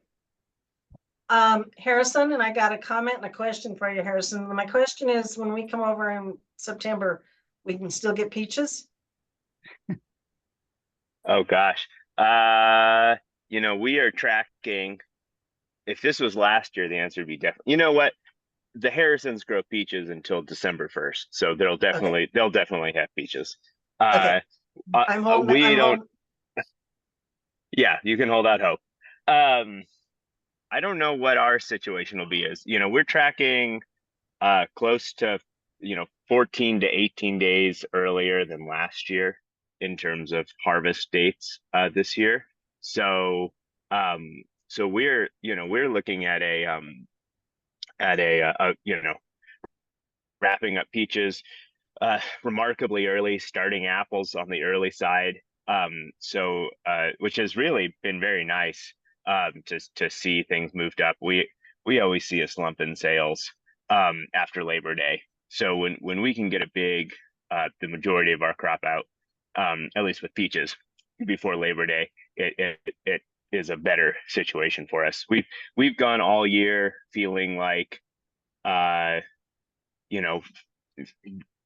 looking at the next harvest and thinking, oh God, this is the one that's going to send us over the edge, and we're not going to have enough markets, and we're going to have stuff sitting in the cooler. And so far, knock on wood, that hasn't happened. So we've anecdotally from our perspective, but it seems like other growers, as I've talked to them, there's just, whether it was a increase in demand or whether that the supply side of peaches this year was just a little bit down, it seems like the market has stayed strong.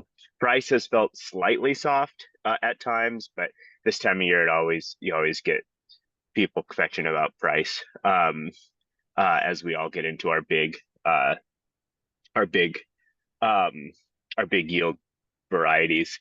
You know, just anecdotally, a thing that seems to always happen is that, you know, Cresthaven and some of our later season varieties, which will, you know, yield 70 to 80% more per acre than the early season varieties, always come on right around the time that people just start getting sick of peaches. And we've noticed that a lot of grocery stores have taken them off ad or taken the sale down. A lot of the local buyers are looking to start moving over to something else, feeling like their customers are tired of peaches. And, you know, meanwhile, we're here with more fruit than we've ever had all summer long. So it's always a discordant time of year in that way. But so far, so good. We're moving everything. We're growing, and it's been a really positive year. Apples will be, apples are looking strong as well. You know, water's looking pretty good. As far as broader things happening in the community, I'm gonna stay a little short in my presentation. You know, looking forward to the River District annual meeting next month. But as far as I can tell, in fruit world, people seem mostly content and ready to be slowing down a little bit. You know, in conjunction with this being the biggest week of peaches in the year, probably for many of us, it also means that things are going to wrap up really pretty quick. It's kind of a big, you know, a long, slow ramp up, and then after the late, you know, after these varieties we're picking now, it really can fall. The production can really fall off a cliff. So you know, we're kind of there. We've got our sights set on fall, I suppose. But I'll leave it there. Oh, also, fatherhood is great. Just a plug for the continuation of our species. So that's my presentation. Thank you. I want to let you know, I stopped past your booth at the Boulder County Fair a couple of weeks ago. You weren't there. They said you were in downtown Denver. So. Yep. Yeah, I do.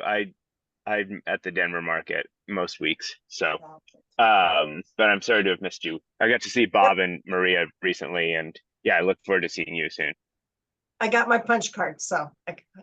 Oh, good. Thanks, Colleen. Yeah. David?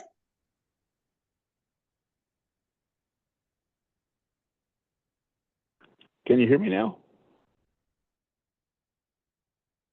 Am I available? Yes. Yeah, we can hear me? you. We can hear you, David. Thank There you. we go. Okay, yeah, it's been a crazy month, I guess, if you will. It's been really hot, dry. We have fortunately caught some rains here recently in the last week that were a little more general. But when the storms did go across, a lot of hail. I think every last 3 months I've talked about hail, and it hit us again just about a week ago, actually, 10 days ago, I guess, week ago Sunday. Took out pretty good acreage again across the county. This time it even got a couple of the local pumpkin patches, if you will, that do a lot of things with the schools coming up this fall. Totally hailed them out. Have some farmers markets, watermelon farmers, both of, there's going to be a few more available, but the larger producers there and that got totally hailed out, took out their cantaloupe and their watermelon and some crops. And as Simon mentioned, we also lost some sprinklers around due to high winds, possibly microbursts, tornadoes, things like that. A lot of lightning this summer and a lot of direct hits. They've hit some windmills, some sprinkler motors, etc. Took out some power poles, transformers, everything. So it's been kind of ironic in that regard too. And as Nick mentioned too, the Palmer Drought Index isn't really catching everything across out here either. It's pretty amazing how dry things are. Some places look like total dead of winter in actuality. And then just a few miles down the road, you know, there's been a shower or two and things are green, but there are very many pockets out there. A lot of sale barns stayed open this summer, throughout the summer. A lot of times they shut down for the slow season to kind of do maintenance and things. A lot of them stayed open this year. There were a lot of cattle going to market kind of all summer, as mentioned, lack of rainfall. So the drought was causing a lot of those to go to town. Otherwise, I agree with Harrison. Their heat units wise, things that have water, you know, are well ahead of schedule. You know, we're just talking the 20th of August, and there's some corn starting to dent and things like that, maturity wise. Potatoes are starting to go out around here as well. And there should be some edible bean harvest going on here, probably another week or 10 days, just the start of it. But I guess that is getting close to 1st September, but I think things are just a little bit ahead because of the extreme heat. A lot of concern about the interest rates yet. We're hoping that what we hear on the rural networks and things are going to come to fruition, that possibly the feds will lower the interest rates, you know, with the expenses and interest rates being as high as they are. I guess getting back to cattle, there are a lot of cattle starting to be weaned as well too. Guys are taking their calves off early this year to try to salvage a little bit of grass if there is some that where they haven't pulled clear off, just things like that. So we're seeing lighter weaning weights just due to the fact that a lot of them are leaving early. I think I talked about wheat harvest last month, so that's been taken care of. Some of these rains here recently, like I said, were a little more consistent, so hopefully that'll kind of set things up to possibly get the wheat to come up here 1st of September. However, you know, overall we're still, I would say, about 3/4 of our average rainfall or less, you know, across the board. So we're, even though we've gotten a few, you know, for example, one area received 5 inches in the last 10 days, but that's very spotty here and there, a lot more infrequent rains and things like that. I think that's about it too. Carla and I will be attending down there at State Fair on Friday, so looking forward to see Nick and his family there, and some of the rest of you that are going. Wrapped up county fairs here just about 10 days ago. We're starting to see how that economy is starting to affect the sales too, because sales are always well supported, you know, to help the kids with their projects and things like that.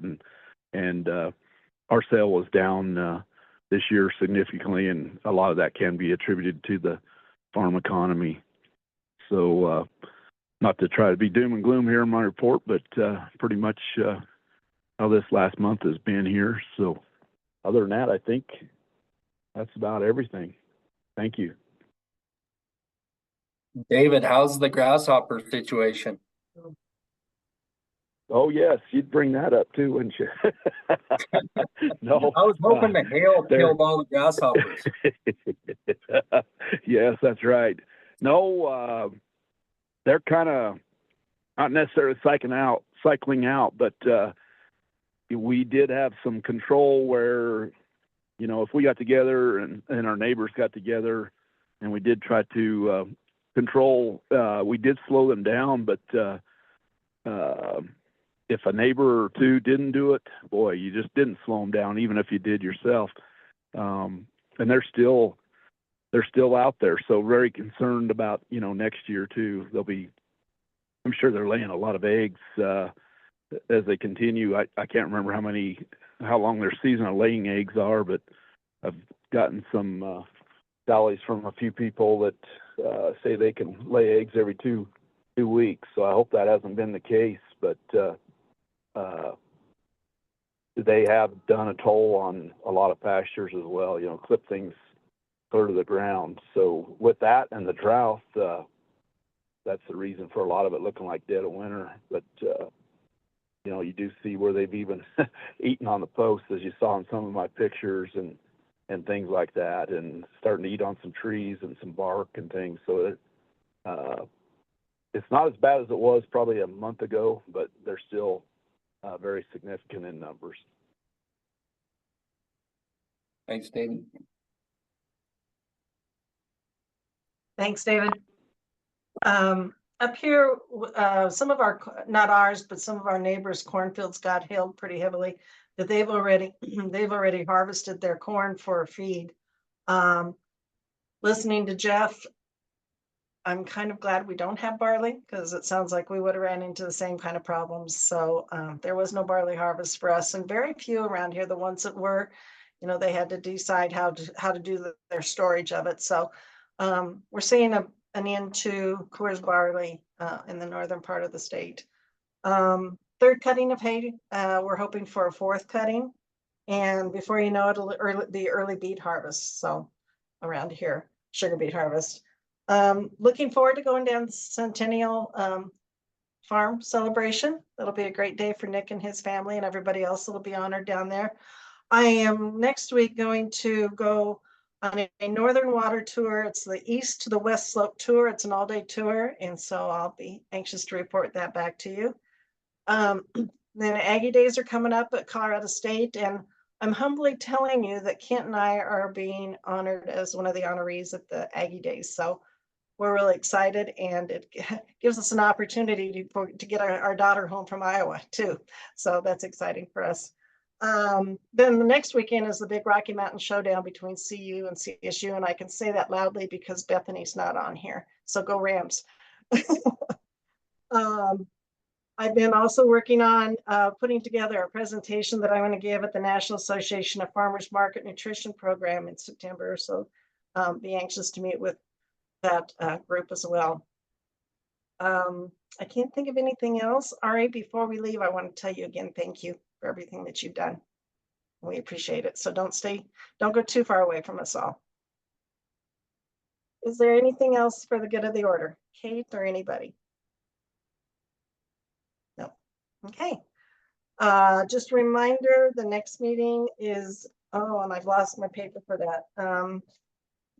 September 11th, and we'll be over in Catherine and Harrison's neighborhood. So we're looking forward to that. With that, I will entertain a motion to adjourn today's meeting.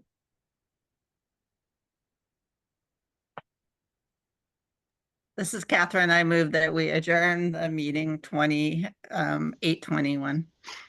Thank you, Catherine. Is there a second? This is David. I'll second that. Thank you, David. It's been moved and seconded to adjourn today's meeting. Is there any discussion? All those in favor, please say aye. Aye. Aye. Aye. Opposed, same sign. If not, meeting's adjourned. Everybody have a great rest of your day, and I'm anxious to see all of you in Pueblo, if not in Hotchkiss neighborhood. So thank you so much. See ya. Thanks, everyone. Thanks, guys. Yeah. Bye now.